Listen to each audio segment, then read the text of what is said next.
Assalamualaikum warahmatullahi wabarakatuh. Selamat datang di channel NWT ID.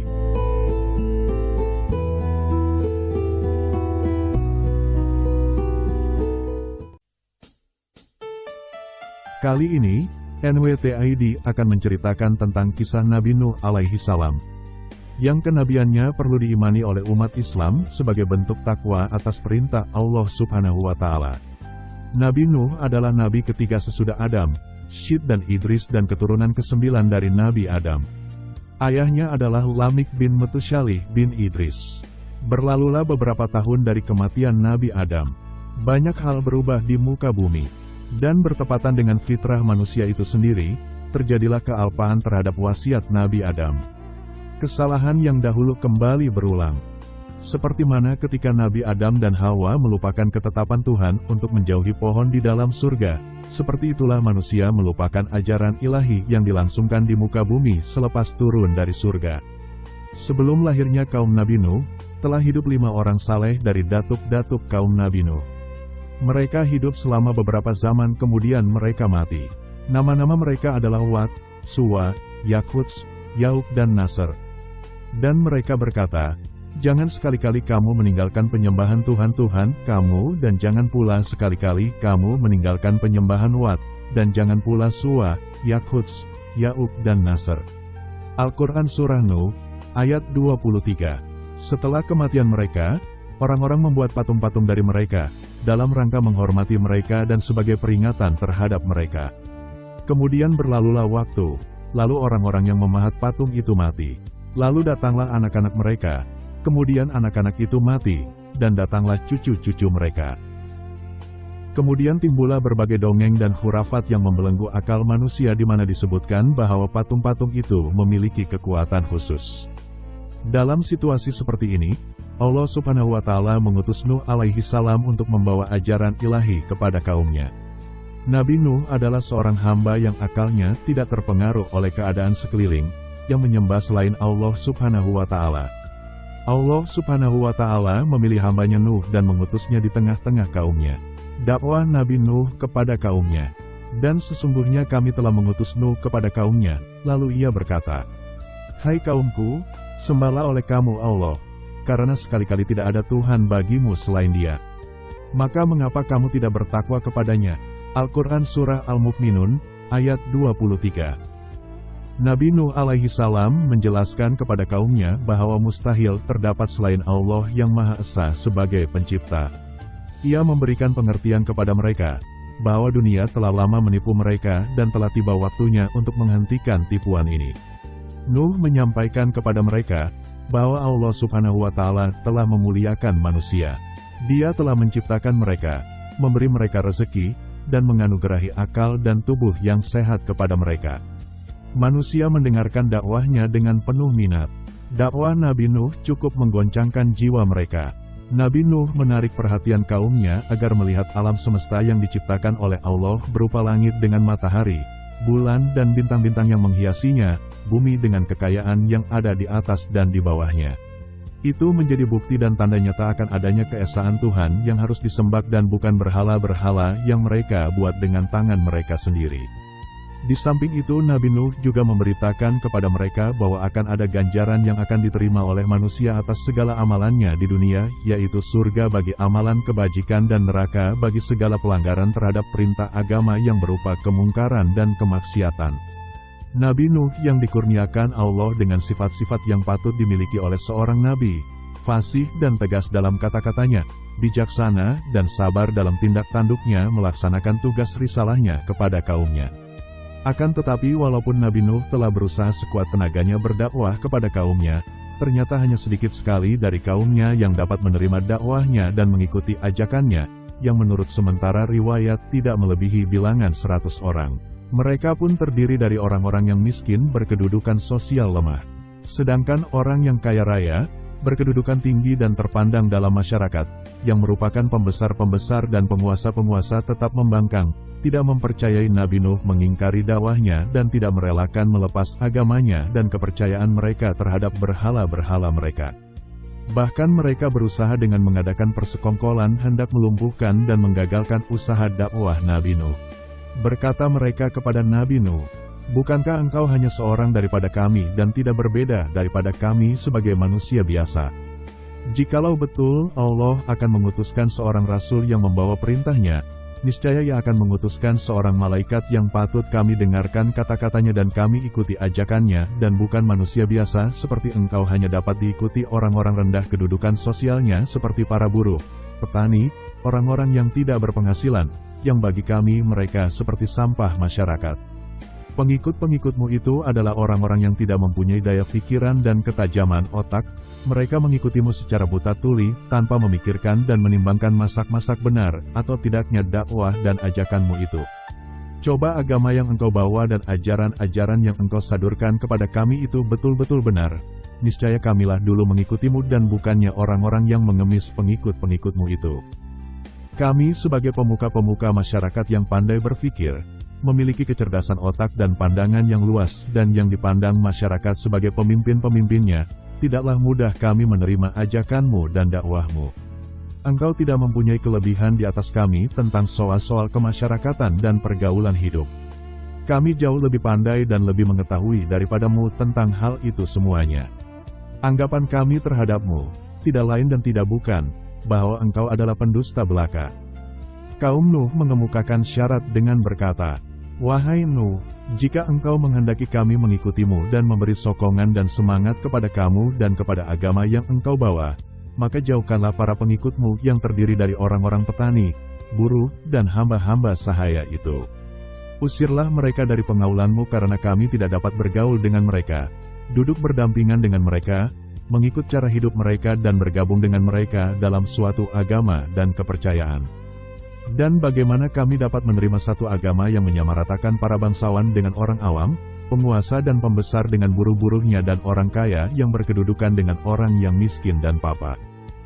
Nabi Nuh menolak pensyaratan kaumnya dan berkata, "Risalah dan agama yang aku bawa adalah untuk semua orang tiada pengecualian, yang pandai mahupun yang bodoh, yang kaya mahupun miskin, majikan ataupun buruh. Di antara penguasa dan rakyat biasa semuanya mempunyai kedudukan dan tempat yang sama terhadap agama dan hukum Allah.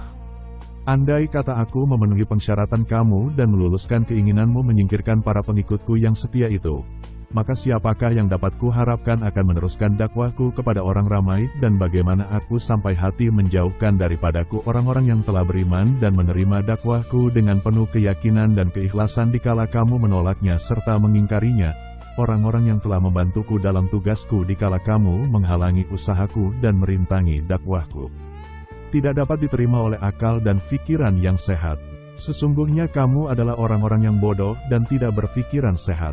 Pada akhirnya, karena merasa tidak berdaya lagi mengingkari kebenaran kata-kata Nabi Nuh dan merasa kehabisan alasan dan hujah untuk melanjutkan dialog dengan beliau, maka berkatalah mereka, "Wahai Nabi Nuh, kita telah banyak bermujadalah dan berdebat dan cukup berdialog serta mendengar dakwahmu yang sudah menjemukan itu. Kami tetap tidak akan mengikutimu dan tidak akan sesekali melepaskan kepercayaan dan adat istiadat kami sehingga tidak ada gunanya lagi engkau mengulang-ulangi dakwah dan ajakanmu dan bertegang lidah dengan kami. Datangkanlah apa yang engkau benar-benar orang yang menepati janji dan kata-katanya. Kami ingin melihat kebenaran kata-katamu dan ancamanmu dalam kenyataan. Karena kami masih tetap belum mempercayaimu dan tetap meragukan dakwahmu." Nabi Nuh berputus asa dari kaumnya. Nabi Nuh berada di tengah-tengah kaumnya selama 950 tahun berdakwah menyampaikan risalah Tuhan. Nabi Nuh mengajak mereka meninggalkan penyembahan berhala dan kembali menyembah dan beribadah kepada Allah yang Maha Kuasa, memimpin mereka keluar dari jalan yang sesat dan gelap ke jalan yang benar dan terang. Mengajar mereka hukum-hukum syariat dan agama yang diwahyukan oleh Allah kepadanya, mengangkat derajat manusia yang tertindas dan lemah ke tingkat yang sesuai dengan fitrah dan kudratnya. Nabi Nuh berusaha menghilangkan sifat-sifat sombong dan bongkak yang melekat pada para pembesar kaumnya dan mendidik agar mereka berkasih sayang, tolong-menolong di antara sesama manusia. Akan tetapi dalam waktu yang cukup lama itu, Nabi Nuh tidak berhasil menyedarkan dan menarik kaumnya untuk mengikuti dan menerima dakwahnya beriman, bertauhid dan beribadat kepada Allah, kecuali sekelompok kecil kaumnya yang tidak mencapai seramai 100 orang. Walaupun ia telah melakukan tugasnya dengan segala daya usahanya dan sekuat tenaganya dengan penuh kesabaran dan kesulitan menghadapi penghinaan, ejekan dan cercaan makian kaumnya, karena ia mengharapkan akan datang masanya di mana kaumnya akan sadar diri dan datang mengakui kebenarannya dan kebenaran dakwahnya. Harapan Nabi Nuh akan kesadaran kaumnya ternyata makin hari makin berkurang dan bahwa sinar iman dan takwa tidak akan menembus ke dalam hati mereka yang telah tertutup rapat oleh ajaran dan bisikan iblis. Lenyaplah sisa harapan Nabi Nuh dari kaumnya dan habislah kesabarannya. Ia memohon kepada Allah agar menurunkan azabnya di atas kaumnya yang berkepala batu seraya berseru, "Ya Allah, janganlah Engkau biarkan seorang pun daripada orang-orang kafir itu hidup dan tinggal di atas bumi ini. Mereka akan berusaha menyesatkan hamba-hamba-Mu. Jika Engkau biarkan mereka tinggal dan mereka tidak akan melahirkan dan menurunkan selain anak-anak yang berbuat maksiat dan anak-anak yang kafir seperti mereka." Doa Nabi Nuh dikabulkan oleh Allah dan permohonannya diluluskan dan tidak perlu lagi menghiraukan dan mempersoalkan kaumnya, karena mereka itu akan menerima hukuman Allah dengan mati tenggelam. Nabi Nuh membuat kapal besar. Setelah menerima perintah Allah untuk membuat sebuah kapal, segeralah Nabi Nuh mengumpulkan para pengikutnya dan mulai mereka mengumpulkan bahan yang diperlukan untuk maksud tersebut. Kemudian dengan mengambil tempat di luar dan agak jauh dari kota dan keramaian mereka dengan rajin dan tekun bekerja siang dan malam menyelesaikan pembinaan kapal yang diperintahkan itu. Walaupun Nabi Nuh telah menjauhi kota dan masyarakatnya, agar dapat bekerja dengan tenang tanpa gangguan bagi menyelesaikan pembinaan kapalnya, namun ia tidak luput dari ejekan dan cemuhan kaumnya yang kebetulan atau sengaja melalui tempat kerja membina kapal itu. Mereka mengejek dan mengolok-olok dengan mengatakan, "Wahai Nuh, sejak kapan engkau telah menjadi tukang kayu dan pembuat kapal? Bukankah engkau seorang nabi dan rasul menurut pengakuanmu? Kenapa sekarang menjadi seorang tukang kayu dan pembuat kapal? Dan kapal yang engkau buat itu di tempat yang jauh dari air ini adalah maksudmu untuk ditarik oleh kerbau ataukah mengharapkan angin yang akan menarik kapalmu ke laut?" Nabi Nuh dengan sikap dingin dan tersenyum seraya menjawab, "Baiklah, tunggu saja saatnya nanti. Jika kamu sekarang mengejek dan mengolok-olok kami, maka akan tibalah masanya kelak bagi kami untuk mengejek kamu dan akan kamu ketahui kelak untuk apa kapal yang kami siapkan ini. Tunggulah saatnya azab dan hukuman Allah menimpa atas diri kamu." Setelah selesai pekerjaan pembuatan kapal yang merupakan alat pengangkutan laut pertama di dunia, Nabi Nuh menerima wahyu dari Allah. "Siap-siaplah engkau dengan kapalmu. Bila tiba perintahku dan terlihat tanda-tanda daripadaku, maka segeralah angkut bersamamu di dalam kapalmu dan kerabatmu dan bawalah 2 pasang dari setiap jenis makhluk yang ada di atas bumi dan belayarlah dengan izinku." Kemudian tercurahlah dari langit dan memancur dari bumi air yang deras dan dahsyat yang dalam sekelip mata telah menjadi banjir besar melanda seluruh kota dan desa menggenangi daratan. Kapal Nabi Nuh yang telah terisi penuh dengan para orang mukmin dan pasangan makhluk yang diselamatkan oleh Nabi Nuh atas perintah Allah. Dengan iringan Bismillahi majraha wa mursaha belayarlah kapal Nabi Nuh dengan lajunya menyusuri lautan air, menentang angin yang kadang kala lemah lembut dan kadang kala ganas dan ribut. Di kanan kiri kapal terlihatlah orang-orang kafir bergelut melawan gelombang air yang menggunung berusaha menyelamat diri dari cengkaman maut yang sudah sedia menerkam mereka di dalam lipatan gelombang-gelombang itu. Tatkala Nabi Nuh berada di atas geladak kapal memperhatikan cuaca dan melihat-lihat orang-orang kafir dari kaumnya sedang bergelimpangan di atas permukaan air, tiba-tiba terlihatlah olehnya tubuh putra sulungnya yang bernama Kanan timbul tenggelam dipermainkan oleh gelombang yang tidak menaruh belas kasihan kepada orang-orang yang sedang menerima hukuman Allah itu. Pada saat itu, tanpa disadari, timbullah rasa cinta dan kasih sayang seorang ayah terhadap putra kandungnya yang berada dalam keadaan cemas menghadapi maut di telan gelombang. Nabi Nuh secara spontan, terdorong oleh suara hati kecilnya berteriak dengan sekuat suaranya memanggil putranya. "Wahai anakku, datanglah kemari dan gabungkan dirimu bersama keluargamu. Bertaubatlah engkau dan berimanlah kepada Allah, agar engkau selamat dan terhindar dari bahaya maut yang engkau menjalani hukuman Allah." Kanan, putra Nabi Nuh, yang tersesat dan telah terkena racun rayuan syaitan dan hasutan kaumnya yang sombong dan keras kepala itu menolak dengan keras ajakan dan panggilan ayahnya yang menyayanginya dengan kata-kata yang menentang. "Biarkanlah aku dan pergilah, jauhilah aku, Aku tidak sudi berlindung di atas geladak kapalmu, aku akan dapat menyelamatkan diriku sendiri dengan berlindung di atas bukit yang tidak akan dijangkau oleh air bah ini. Nuh menjawab, percayalah bahwa tempat satu-satunya yang dapat menyelamatkan engkau ialah bergabung dengan kami di atas kapal ini. Masa tidak akan ada yang dapat melepaskan diri dari hukuman Allah yang telah ditimpakan ini kecuali orang-orang yang memperolehi rahmat dan keampunannya. Setelah Nabi Nuh mengucapkan kata-katanya, tenggelamlah Kanan disambar gelombang yang ganas dan lenyaplah ia dari pandangan mata ayahnya, tergelincirlah ke bawah lautan air mengikut kawan-kawan dan pembesar-pembesar kaumnya yang durhaka itu. Nabi Nuh bersedih hati dan berduka cita atas kematian putranya dalam keadaan kafir tidak beriman dan belum mengenal Allah. Beliau berkeluh kesah dan berseru kepada Allah, "Ya Tuhanku, sesungguhnya putraku itu adalah darah dagingku dan adalah bahagian dari keluargaku dan sesungguhnya janjimu adalah janji benar dan engkaulah maha hakim yang maha berkuasa." Allah berfirman, "Wahai Nuh, sesungguhnya dia putramu itu tidaklah termasuk keluargamu, karena ia telah menyimpang dari ajaranmu, melanggar perintahmu, menolak dakwahmu dan mengikuti jejak orang-orang yang kafir daripada kaummu. Coretlah namanya dari daftar keluargamu. Hanya mereka yang telah menerima dakwahmu, mengikuti jalanmu dan beriman kepadaku dapat engkau masukkan dan golongkan ke dalam barisan keluargamu yang telah aku janjikan perlindungannya dan terjamin keselamatan jiwanya. Adapun orang-orang yang mengingkari risalahmu, mendustakan dakwahmu dan telah mengikuti hawa nafsunya dan tuntutan iblis, pastilah mereka akan binasa menjalani hukuman yang telah aku tentukan walau mereka berada di puncak gunung. Maka janganlah engkau sesekali menanyakan tentang sesuatu yang engkau belum ketahui. Aku ingatkan janganlah engkau sampai tergolong ke dalam golongan orang-orang yang bodoh." Nabi Nuh sadar segera setelah menerima teguran dari Allah bahwa cinta kasih sayangnya kepada anaknya telah menjadikan ia lupa akan janji dan ancaman Allah terhadap orang-orang kafir termasuk putranya sendiri.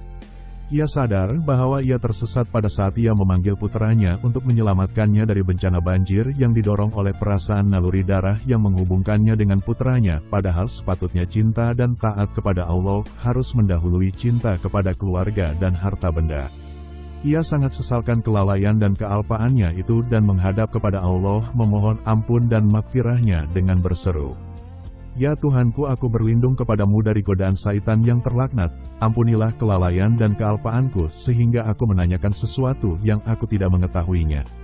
Ya Tuhanku, bila engkau tidak memberi ampun dan maghfirah serta menurunkan rahmat bagiku, nescaya aku menjadi orang yang rugi."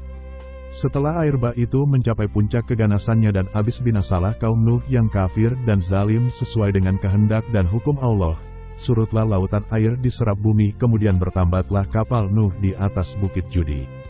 Allah berkata kepada Nabi Nuh, "Turunlah wahai Nuh ke darat, engkau dan para mukmin yang menyertaimu dengan selamat dilimpahi barokah dan inayah dari sisiku bagimu dan bagi umat yang menyertaimu." Zaman Antediluvian. Perkataan Antediluvian adalah satu perkataan yang diambil dari perkataan Latin, sin prediluvian, yang bermaksud sebelum banjir besar seperti yang terdapat dalam Injil. Perkataan ini merujuk zaman manusia yang hidup sebelum kejadian banjir besar pada ketika zaman Nabi Nuh. Penulis seperti William Whiston, New Theory of the Earth 1696, dan Henry Morris, The Genesis Flood 1961, menggambarkan zaman Antediluvian adalah seperti berikut. Umur seseorang manusia adalah lebih panjang dari umur manusia hari ini, yaitu sekitar 700 sampai 950 tahun, seperti yang ditulis dalam Genealogies of Genesis. Jumlah populasi manusia pada ketika itu adalah lebih ramai berbanding pada tahun 1696. Perkiraan Whiston menggambarkan lebih kurang 500 juta manusia berkemungkinan telah lahir dalam zaman Antediluvian, berdasarkan jangka hayat yang panjang dan fertility rates. Tidak wujud awan dan hujan. Muka bumi hanya menerima air dari embun yang terhasil dari proses pemewalpan dan sejatan siang dan malam. Lautan dan sungai pula sememangnya telah semula jadi wujud dan menjadi sumber kehidupan harian manusia. Gambaran dari Injil, New Testament, juga mengatakan wujudnya makhluk-makhluk pelik dan ajaib seperti gergasi, manusia berkepala burung, Nephilim, dan beberapa jenis makhluk yang tidak tergambar oleh pikiran manusia hari ini. Tetapi kesemuanya telah musnah ditelan gelombang dan arus dari banjir besar. Apa yang dapat kita lihat hari ini hanyalah makhluk dan binatang yang telah naik ke kapal Nabi Nuh. Kisah Nabi Nuh dalam Al-Quran. Al-Quran menceritakan kisah Nabi Nuh dalam 43 ayat dari 28 surah, diantaranya surah Nuh dari ayat 1 hingga 28, juga dalam surah Hud ayat 27 hingga 48 yang mengisahkan dialog Nabi Nuh dengan kaumnya dan perintah pembuatan kapal serta keadaan banjir yang menimpa di atas mereka. Pengajaran dari kisah Nabi Nuh, bahwasanya hubungan antara manusia yang terjalin karena ikatan persamaan kepercayaan atau penamaan akidah dan pendirian adalah lebih erat dan lebih berkesan daripada hubungan yang terjalin karena ikatan darah atau kelahiran. Kanan yang walaupun ia adalah anak kandung Nabi Nuh, oleh Allah Subhanahu wa Ta'ala, dikeluarkan dari bilangan keluarga ayahnya karena ia menganut kepercayaan dan agama berlainan dengan apa yang dianut dan didakwahkan oleh ayahnya sendiri. Bahkan ia berada di pihak yang memusuhi dan menentangnya. Demikian sepenggal kisah dari Nabi Nuh alaihi salam, yang wajib kita imani sebagai seorang muslim. Semoga kisah Nabi Nuh alaihi salam bermanfaat bagi kita semua dan dapat mengambil hikmah untuk hidup dalam Islam dan mampu menjadi tauladan untuk kita semua. Semoga kita semua selalu dalam lindungan Allah Subhanahu wa Ta'ala. Amin. Ya Rabbal Alamin.